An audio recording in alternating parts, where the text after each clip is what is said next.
Hello students. 17वीं BPSC mains की हमारी सीरीज़ चल रही है। इसमें हम लोगों ने टाइम मैनेजमेंट और स्ट्रेटजी के बारे में बात किया था, जिसमें आप लोग को और भी अभी बहुत सारा डाउट था। कमेंट सेक्शन में आप लोगों ने पूछा भी था कि GS2 का स्ट्रेटजी बताया जाए, या फिर आप लोग 3 घंटे में पेपर कवर नहीं कर पा रहे हैं वो, या जो 38 नंबर का क्वेश्चन है उसके लिए जो बीपीएससी है वो 6 पेज दे रही है और आपको कितने पेज में लिखना चाहिए। ठीक है, तो सभी क्वेश्चन के आंसर हम लोग कवर करेंगे आज की वीडियो में, तो आप लोग बने रहिए। वीडियो स्टार्ट होने से पहले मैं आपको अपने बारे में बता देती हूँ। मैंने अभी तक 3 बार बीपीएससी एग्ज़ाम को क्लियर किया है और अभी मैं ब्लॉक डेवलपमेंट ऑफिसर के पद पर पदस्थापित हूँ। तो आज हम लोग GS2 की स्ट्रैटेजी की बात करेंगे। ठीक है, कि GS2 का जो आपका स्ट्रैटेजी होगा वो क्या होना चाहिए। दोनों GS1 और GS2 में काफ़ी डिफरेंस है। GS1 जो होता है वो बहुत ही ज़्यादा एक तरह से उसका जो पहला पार्ट होता है हिस्ट्री, वो बहुत ही ज़्यादा कॉमन होता है। ज़्यादातर बच्चे उसमें अच्छा मार्क्स लेकर के आते हैं क्योंकि उसमें रिपीटेड क्वेश्चंस जो है वो देखने को मिलता है। ठीक है, रिपीटेड क्वेश्चन। और जो DI का पार्ट होता है उसमें भी ज़्यादातर बच्चे अच्छा नंबर लेके आते हैं क्योंकि वो मैथ्स का सेक्शन होता है। ठीक है, थोड़ा करंट अफेयर्स वाला जो सेक्शन 2 होता है उसमें थोड़ा सा दिक्कत होता है IR एंड करंट अफेयर्स। मगर GS2 जो है इसमें बहुत ही कम बच्चे होते हैं जिनका अच्छा मार्क्स आता है। अच्छा मार्क्स मीन्स आप अगर 150 के आसपास मार्क्स ला रहे हैं, 140 एबव मार्क्स ला रहे हैं, तो आपका मार्क्स जो है वो अच्छा है।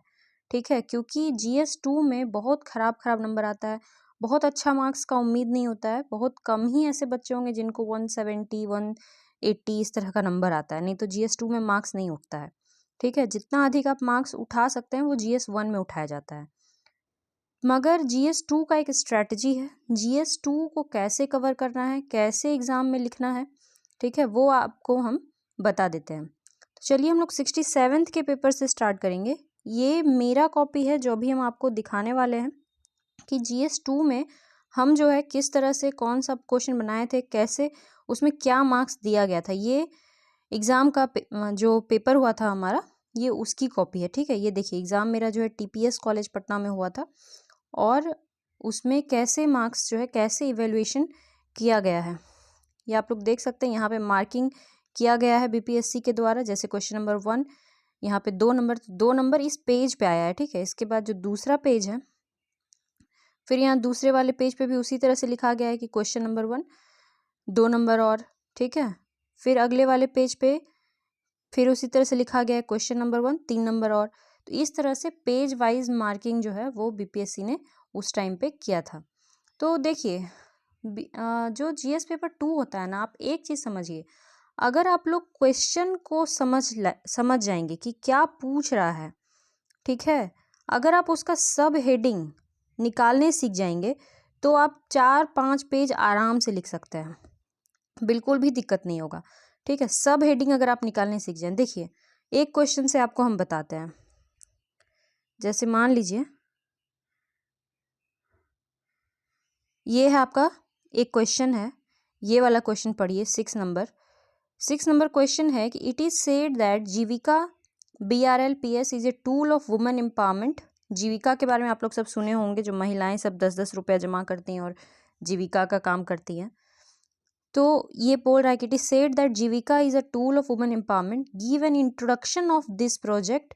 इस प्रोजेक्ट का एक introduction and describe it's objective. पहला पार्ट आपका क्या हो गया, इंट्रोडक्शन। दूसरा पार्ट क्या हो गया, objective. Evaluate the role of Jeevika scheme. तीसरा पार्ट क्या हो गया, role of Jeevika scheme in women empowerment in Bihar. ठीक है, तो ये हो गया आपका तीसरा पार्ट। यानी आप जो आंसर बनाएंगे तो आपका ये तीनों सब हेडिंग होना चाहिए। अब इसका आंसर हम आपको दिखाते हैं जो हम एग्जामिनेशन हॉल में लिखे थे और इसमें अच्छा मार्क्स भी आया था। देखिए ये है आपका सेक्शन 2 का 6 नंबर। तो सबसे पहले आप क्या लिखेंगे, कोई भी क्वेश्चन हो तो आप उसका क्या लिखेंगे, इंट्रो लिखेंगे, इंट्रो।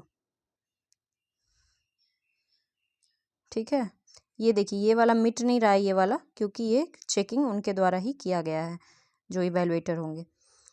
तो देखिए सबसे पहले आप क्या लिखेंगे, इंट्रो लिखेंगे कि जीविका इज द नेम ऑफ सब scheme of national rural livelihood mission in Bihar. This scheme has different name in different state. ये हम बताए नहीं कि क्या क्या नाम होता है, पर आप लोग यहाँ पे एक छोटा सा हब एंड स्पोक मॉडल दे करके जीविका का अलग अलग स्टेट में जो नाम होता है आप उसको यूज कर सकते हैं। जैसे राजस्थान में माँ अम्बे करके योजना है, ठीक है, फिर कुदुम्बाश्री है केरला का, ठीक है। तो इस तरह से आप उसको कर सकते थे अगर आपको याद हो तो। फिर डायरेक्ट हम कहाँ आ गए, मेरा जो पहला क्वेश्चन जो है वो उसका पहला डिमांड क्या है, क्वेश्चन का पहला डिमांड था इंट्रोडक्शन ऑफ द प्रोजेक्ट। तो इंट्रोडक्शन ऑफ जीविका प्रोजेक्ट ये हो गया मेरा हेडिंग। अब इसके अंदर आप पॉइंट पर पॉइंट लिखते जाएंगे, ढेर सारे पॉइंट कि जीविका क्या है, पॉइंट दे देखिए। In this project there is formation of self help groups led by women. दूसरा पॉइंट, एक एसएचजी में 10 मेंबर कम से कम होते हैं। तीसरा पॉइंट, 10 रुपया पर वीक कंट्रीब्यूट करता है। सब नॉर्मल बात है, ऐसा कुछ नहीं है कि इसके बारे में स्पेशल पढ़ाया जाता है, ठीक है। उनको एक पासबुक मिलता है, लोन मिलता है बहुत ही कम इंटरेस्ट रेट पे। इस तरह से पूरा उसका इंट्रोडक्शन कर दिए कि वो जीविका क्या होता है, ठीक है। उसमें हर एसएचजी में एक अध्यक्ष, एक कोषाध्यक्ष, एक सचिव होता है। उसका अध्यक्ष का क्या काम होता है कि रेगुलर मीटिंग बुलाया जाए, जनरली ट्यूसडे को होता है। कोषाध्यक्ष का क्या काम होता है, ठीक है। यहाँ तक आपका हो गया कितना सारा, 6-7 पॉइंट जो है वो लिख लिए। इसके बाद अब दूसरा उसका ऑब्जेक्टिव में जाना है कि जीविका मिशन बिहार में स्टार्ट किया गया था, उसका कुछ एम्बिशियस ऑब्जेक्टिव था। फिर इसके ऑब्जेक्टिव यानी कि इसका जो है आपको दूसरा सब हेडिंग है ऑब्जेक्टिव। ऑब्जेक्टिव क्या क्या था वो भी आप इस तरह से लिखते जाइए, पॉइंट, एम्पावरमेंट ऑफ वुमेन, ये जो भी पॉइंट आपको दिमाग में आ रहा हो, ठीक है। पॉइंट पॉइंट जितना पॉइंट लिख सकते हैं पॉइंट लिखिए, अंडरलाइन कीजिए, ठीक है, अंडरलाइन करते जाइए। और एक पॉइंट और दूसरे पॉइंट के बीच में देखिए कितना गैप है, ये गैप रखा कीजिए।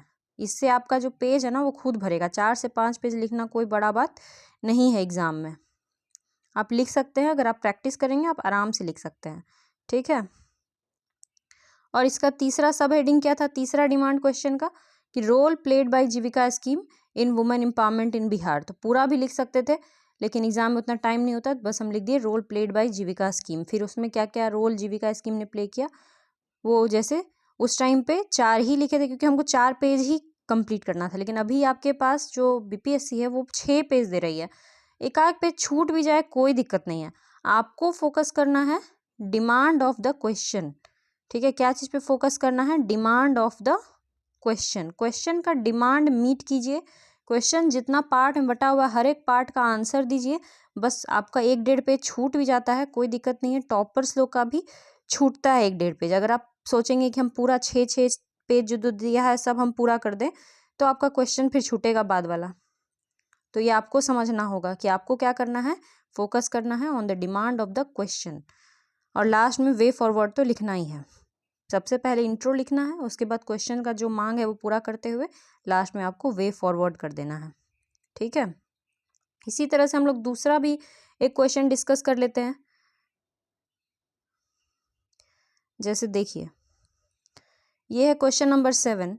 यहाँ पे क्या पूछ रहा है देखिए, as per NITI Aayog health index 2021।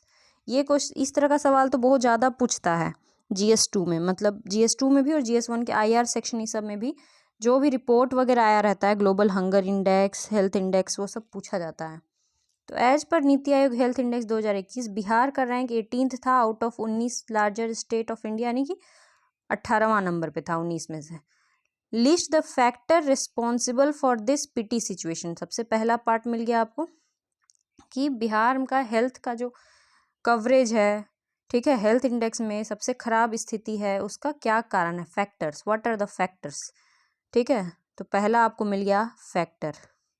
इसके बाद है दूसरा, what steps have been taken to improve health situation in Bihar. क्या स्टेप्स लिए गए हैं, ये नहीं पूछ रहा है कि क्या लिए जाएंगे, क्या स्टेप सरकार के द्वारा लिए गए हैं to improve the health situation in Bihar, ये दूसरा हो गया।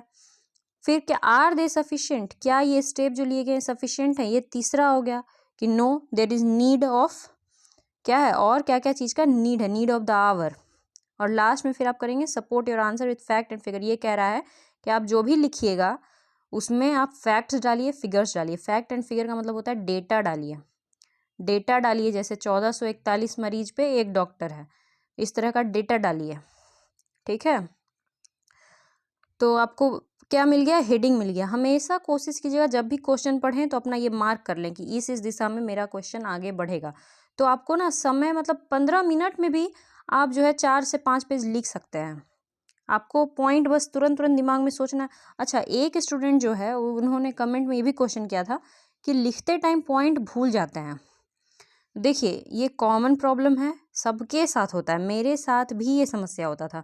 जब एग्ज़ाम में लिखते थे ना एग्ज़ाम हॉल में, तो पॉइंट दिमाग से मतलब अभी याद आ रहा है, ठीक है, मान लीजिए कि अभी लिख रहे हैं हम फैक्टर्स, अभी क्या लिख रहे हैं कि क्या क्या फैक्टर्स रिस्पॉन्सिबल है फॉर दिस सिचुएशन, और मेरे दिमाग में ये वाला पॉइंट आ गया कि अच्छा, हेल्थ सिचुएशन को इम्प्रूव करने के लिए ये चीज़ किया गया है, हेल्थ एंड वेलनेस सेंटर बनाया गया, वो अचानक से दिमाग में आ गया। अगर लिख रहे हैं तो यही, ये तो अगला पेज में लिखेंगे, और जब अगला पेज में ये लिखने जाएंगे तो इसके बारे में जो याद आया था वो भूल जाएंगे, फिर 1 मिनट यही सोचते रहेंगे अरे क्या याद आया था, क्या याद आया था।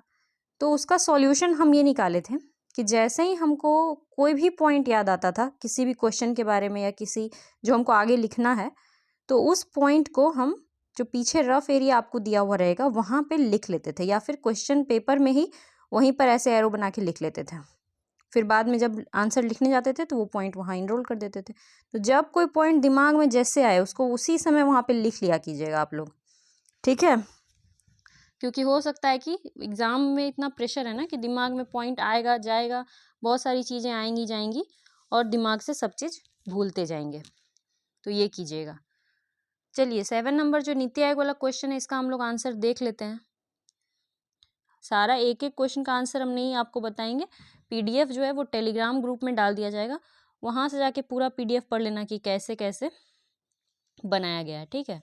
अभी देखो जैसे ये क्वेश्चन है, कहा है कि फैक्ट एंड फिगर तो जरूर डालिए, तो फैक्ट एंड फिगर तो डालना ही पड़ेगा।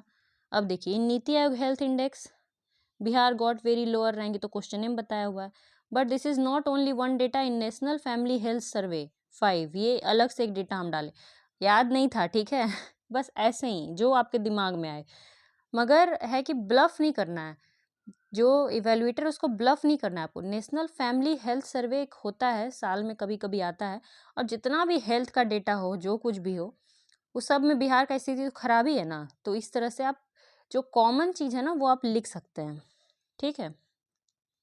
उसके बाद है, पहला चीज़ पे ही फोकस किए, डायरेक्ट डायरेक्ट आपको टॉपिक पे आ जाना है, ज़्यादा बात को घुमाना नहीं है, इंट्रोडक्शन लिख के डायरेक्ट टॉपिक पे आ जाना है। Factor responsible for this bad situation, क्या क्या फैक्टर रिस्पॉन्सिबल है, पॉवर्टी, अनअवेयरनेस, ठीक है, सबके बारे में थोड़ा थोड़ा लिख रहे हैं, गरीबी कैसे है, अनअवेयरनेस, लोग चेकअप वगैरह नहीं कराते हैं, अनअवेयर हैं, पता ही नहीं है कि बीमारी हो रहा है, ठीक है। और क्या कारण है, रूरल अर्बन डिवाइड, 85% लोग रूरल एरिया में रह रहे हैं, ये हो गया आपका डेटा। झोला छाप डॉक्टर, फर्जी क्लिनिक, देखिए लोग कहते हैं ना कि हिंदी को कैसे लिखेंगे, तो इस तरह से आप हिंदी को इंग्लिश बना के लिख सकते हैं, जैसे आप लोग मैसेज टाइप करते हैं ना व्हाट्सएप पे, वैसे आप लोग इस तरह से लिख सकते हैं एग्जाम में, ठीक है। ऊपर से इसको अंडरलाइन करके हम हाईलाइट भी कर दिए हैं, इससे आपको डरना नहीं है कि ऐसा लिख देंगे तो क्या होगा, कोई दिक्कत तो नहीं होगा, ऐसा कोई दिक्कत नहीं होता है, ठीक है। नेक्स्ट है, और देखिए बहुत सारा पॉइंट है, जैसे एक्सपर्ट डॉक्टर रूरल एरिया में जाना नहीं चाहता है, डॉक्टर पीपल रेशियो बहुत कम है, पीपल बेड रेशियो भी बहुत कम है, इतना लोग पे एक बेड है, इलिटरेसी भरा हुआ है बिहार में, ठीक है। तो इस तरह से ढेर सारा पॉइंट लिखना है, बहुत सारा पॉइंट। जेंडर इनइक्वालिटी है, 53% महिलाएं जो है वो एनीमिया का शिकार हैं, न्यूट्रिशियस फूड नहीं है, माल न्यूट्रिशन बढ़ गया है, 17% बच्चा जो है वो वेस्टिंग का शिकार है, 34% स्टंटिंग का शिकार है। जो भी आप लोग प्रीलिम्स वगैरह में और मेंस पढ़ते टाइम जो भी डेटा पढ़े होंगे सबको चिपका देना है, घुसा देना है अपने आंसर में, डेटा एग्जाम्पल बहुत ज़रूरी है सब चीज़, ठीक है। इसके बाद यहाँ तक हो गया। अब दूसरा पार्ट करेंगे कि 10 देयर में many more reasons responsible for bad condition, लेकिन सरकार ने बहुत सारे स्टेप्स भी लिए हैं, जैसे क्वेश्चन में कहा था कि कैसे क्या क्या स्टेप लिया गया है, तो अब स्टेप पे आ गए, तो देखो क्या क्या स्टेप लिया गया है।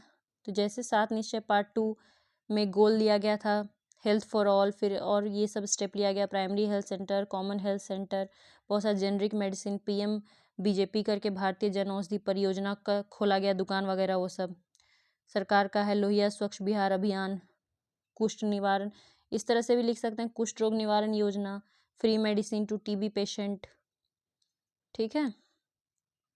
यहाँ पे देखिए मार्किंग किया गया है इसका, क्वेश्चन नंबर 7 में 5 नंबर यहाँ, 10 नंबर यहाँ, और इधर 10 नंबर यहाँ, ठीक है। 25 मार्क्स, 25 मार्क्स 38 में से 25 मार्क्स अगर आपको आ रहा है तो इट इज़ वेरी मतलब बहुत ही अच्छा मार्क्स है, बहुत ही अच्छा। अगर आपको 38 में से 25 आ रहा है, 28 आ रहा है, कि इससे ज़्यादा नहीं एक्सपेक्ट मत कीजिए कि 38 में आपको 30-31 आएगा, नहीं, 30 से ऊपर तो आएगा ही नहीं, और 25 भी मतलब कि जल्दी नहीं आता है। एवरेज जो स्टूडेंट है 19 आएगा, उनको 19, 20 इस तरह से मार्क्स आते हैं। थोड़ा सा बढ़ाइए ताकि कुछ कुछ सवाल में 20 से ऊपर चला जाए, इससे मार्क्स अच्छा होगा तो रैंक अच्छा होगा। ऐसे GS2 में जल्दी अच्छा मार्क्स जो है वो आता नहीं है, मगर इस तरह से अगर आप लिखेंगे ना, कोशिश करेंगे लिखने का, तो हो जाएगा। आपको क्या करना है, सिंपल सवाल को पढ़ते ही उसको डिवाइड कर देना है, उसका निकाल देना है आपको कि कितना हेडिंग है, कितना हेडिंग में पूछा गया है, और सब हेडिंग में एकदम ढेर सारा पॉइंट एकदम भर भर के लिखना है, ठीक है, छोड़ना नहीं है, बहुत सारा पॉइंट लिखना है, एग्जाम्पल लिखना है, हर पॉइंट में एग्जाम्पल डालना है, फैक्ट्स डालना है, इंट्रोडक्शन छोटा सा, लास्ट में कंक्लूजन छोटा सा। इस तरह से लिखेंगे तो GS2 जो है ना वो बहुत ही अच्छा जाएगा आपका। GS2 में डरने का कोई बात नहीं है। जो आपका, मान लीजिए कुछ बच्चों को पॉलिटिक्स डर लगता है, तो कुछ पॉलिटी का क्वेश्चन भी देख लेते हैं हम लोग। देखो, जैसे ये क्वेश्चन पूछा था, the Indian parliament is not a sovereign legislature, ये तो पता ही है सबको, इंडियन पार्लियामेंट सोवरेन नहीं है। It has vast but unlimited power. अब क्या कह रहा है कि वास्ट पावर है, vast but not unlimited power, तो पावर बहुत ज़्यादा है, but there are limitations, not unlimited मतलब लिमिटेशन भी है। देखो, दो हेडिंग तो ये निकल गया, पहला कि power of the constitution, power of the parliament, और दूसरा लिमिटेशंस ऑफ द पावर, ठीक है, पार्लियामेंट की क्या पावर है, दूसरा लिमिटेशन क्या है। उसके बाद comment on this statement, question यही था कि इस ये जो स्टेटमेंट लिखा गया है इस पर कमेंट कीजिए, तो कर देंगे हम लोग, पावर बता देंगे और लिमिटेशन भी बता देंगे। And highlight as why the Indian parliament can not be equal with its British counterpart, माने ब्रिटिश पार्लियामेंट, ब्रिटिश संसद और भारतीय संसद के बीच में आपको क्या बता देना है, डिफरेंस बता देना है। हो गया आपका कंप्लीट। कोई भी क्वेश्चन पढ़िए तो उसका ये निकालिए, पावर ऑफ द पार्लियामेंट, मतलब कि आपको पता होना चाहिए। अगर आप लोग पढ़े हैं थोड़ा सा भी, प्रीलिम्स वगैरह का तैयारी किए हैं, तो पार्लियामेंट के पास क्या क्या पावर है। पार्लियामेंट क्या करती है, लॉ बनाती है, ठीक है, संविधान को बदल सकती है, अमेंडमेंट का पावर है उसके पास, बहुत सारा पावर है, ठीक है। चलिए हम लोग देख लेते हैं इसका आंसर क्या किए थे।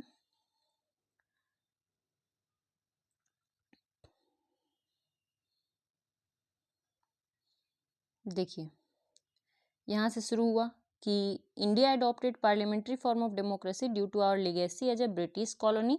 ब्रिटिश कॉलोनी का लिगेसी के कारण हमने ये parliamentary form of democracy adopt किया, but our parliament is not sovereign as British parliament.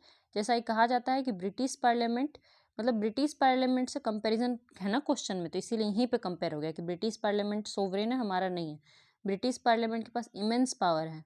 ऐसा कहा जाता है that it can change a girl into a boy and a boy into a girl, ठीक है।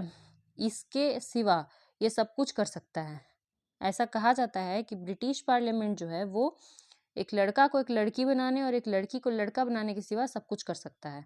बट इंडियन पार्लियामेंट क्या है, in India our forefather made our constitution sovereign, there is nothing above the constitution. Powers of Indian parliament, इसमें आप ढेर सारा point लिख दीजिएगा, ठीक है। और देखिए, पॉइंट जब भी आप लिखिएगा ना तो बहुत सारा आर्टिकल का यूज कीजिए, तो उससे मार्क्स जो है वो देगा। जैसे आर्टिकल 368, आर्टिकल 61, नीति आयोग का स्टडी रिपोर्ट, ये सब का यूज करना है, ये सब वर्ड का यूज करना है, ठीक है। तो इससे आपको जो है मार्क्स देगा।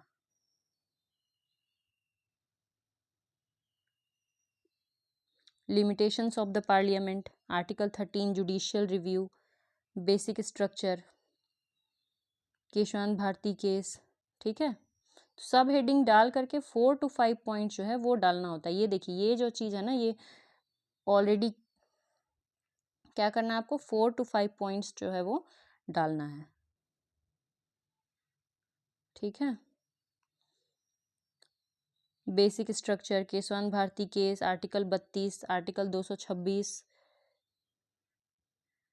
IR कोहेलो केस 2007, इस तरह से उसको बता देना है कि लिमिटेशन भी है, और इस तरह से कंपैरिजन भी कर देना है इंडियन पार्लियामेंट और ब्रिटिश पार्लियामेंट का।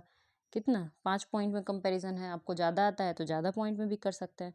लास्ट में एक वे अहेड लिख देना है, ठीक है। तो आपको अगर आप लोग लक्ष्मीकांत थोड़ा भी पढ़े हैं पहले, जो यूपीएससी स्टूडेंट है उनका बात नहीं कर रहे हैं, उन लोग तो पढ़े ही हैं लक्ष्मीकांत।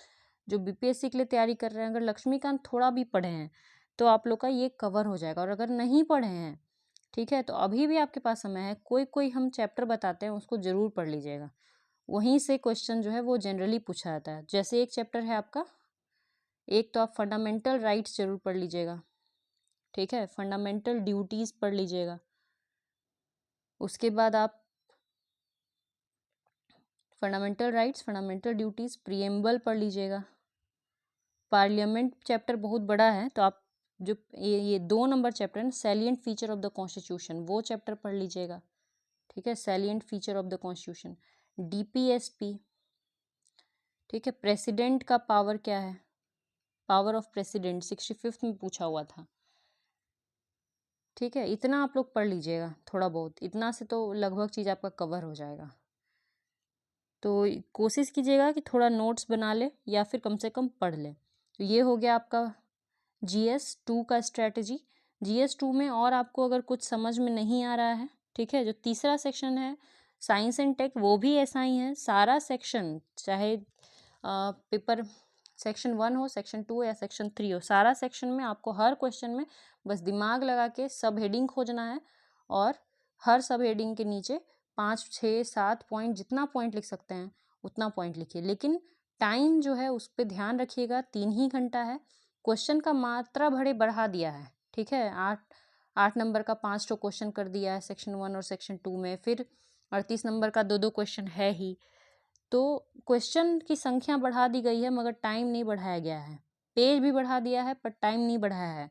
तो आपको याद रखना है कि 3 ही घंटा में आपको क्या करना है, बनाना है। तो कल जो हम स्ट्रेटजी बताए थे टाइम मैनेजमेंट का, उसको ध्यान में रखते हुए आप लोग अभी जो आप प्रैक्टिस कर रहे हैं मॉक प्रैक्टिस, वो करते रहिए। कोई ना कोई कोचिंग जो भी मॉक प्रैक्टिस करा रहा है वो कर लीजिए, ठीक है। एक कोचिंग तो हम ही आपको बता देते हैं जहाँ से हम किए थे, वो था IAS हिंदी चैनल था, उसमें पेड होता है, पेड आप ले लीजिए उसका कोर्स और आराम से अपना घर बैठे आंसर राइटिंग कीजिए और वो चेक करके आपको देगा। तो इस तरह से। और बाकी अगर आप कहीं दूसरे चैनल से कर रहे हैं तो वहाँ से कीजिए, जिस कोचिंग से कर रहे हैं कीजिए, पर करिए ज़रूर। और कोई डाउट हो तो आप लोग पूछ सकते हैं, ठीक है। All the best for exam. Thank you so much.